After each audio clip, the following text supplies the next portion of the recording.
नमस्कार, स्वागत आहे सगळ्यांचं शाईन विथ असमध्ये. आज मी खूप खुश आहे कारण आज माझा बर्थडे आहे. तर हॅपी बर्थडे टू मी. तर बघूयात आज मला काय काय सरप्राईजेस मिळणार आहे. तसं मी अजिबात म्हणणार नाही आहे कारण मला माहिती आहे मला काही सरप्राईज मिळणार नाही.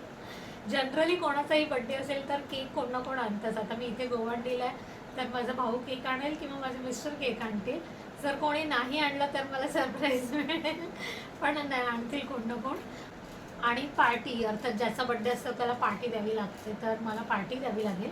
पण मिस्टर बोलले की ते पार्टी देणार आहेत, तर मी लगेच हां बोलली, काय कशाला नाही मी देते वगैरे असं मी काय बोलली नाही. मी लगेच कन्व्हिन्स झाली कारण की त्यांनी मला काल विचारलं होतं तुला बड्डेला काय गिफ्ट पाहिजे, तर मी म्हटलं काही नको. तर ते पण लगेच कन्व्हिन्स झाले होते म्हणून मी बदला घेतला आहे त्याचा.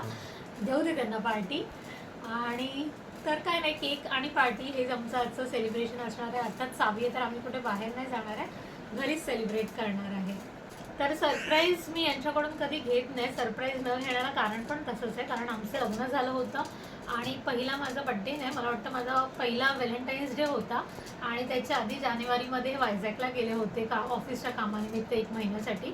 तर येताना त्यांनी मला एक साडी आणली होती आणि मला बोलले की मी तुझ्यासाठी व्हॅलेंटाईन्सचं एक गिफ्ट पण आणणार होतं आणि ते गिफ्ट होतं एक गळ्यातला हार आणि कानातले. खरे नाही, खोटे.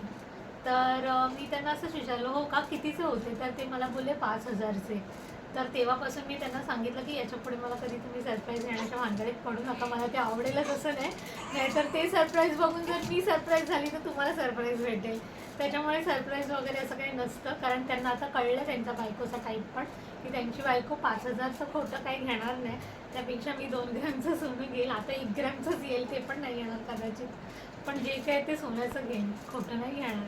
तर जेव्हा म्हणजे बाळ व्हायच्या आधीचे बड्डे होते तेव्हा मस्तपैकी फक्त स्वतःचे एकटीचे एन्जॉय करणारे व्हिडिओ होते किंवा फोटोज होते, जे पण काही सेलिब्रेशन होतं. आणि आता सावी झाल्यापासून मला असे व्हिडिओ करावे लागते आणि तरी पण बॅकग्राऊंड म्युझिक चालूच आहे.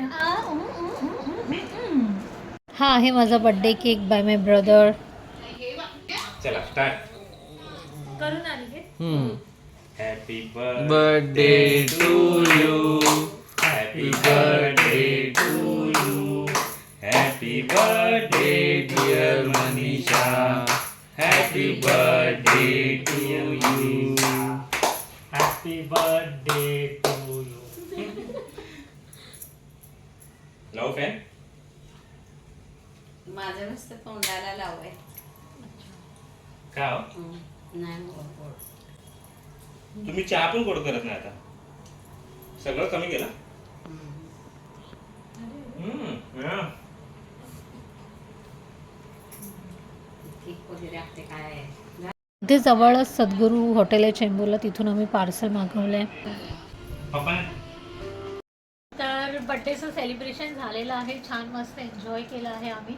सावीने मला थोडा वेळ का होईना ड्रेस घालायला म्हणजे परमिशन दिली, नाही तर मला तिने बारशाच्या वेळेस तर मी प्रोग्राम संपला तोपर्यंत मी डायरेक्ट मॅक्सीमध्येच आली होती. तर ठीक आहे, तिने थोडंसं कॉपरेट केलं आहे मला आणि खूप छान दिवस गेला आजचा. बऱ्याच जणांनी मला विश केलं म्हणजे स्टेटस ठेवून, मेसेज करून, फोन करून आणि म्हणजे दिवस तर चांगलाच गेला सगळ्यांच्या विशेसमुळे वगैरे. सगळ्यांचे आशीर्वाद असेच माझ्या मागे राहू देत आणि स्वामींचा आशीर्वाद नेहमीच असतो आणि तो असाच राहणार आहे याची मला आशा आहे. पण त्यांचं म्हणजे एवढं मला म्हणजे आजच्या दिवशी त्यांचं मला आभार मानावंसं वाटतं की त्यांनी खरंच खूप सगळं म्हणजे ज्या पण इच्छा होत्या सगळ्या पूर्ण केल्या आहेत आणि त्यांच्यामुळे आयुष्य खूप सुंदर झालेलं आहे.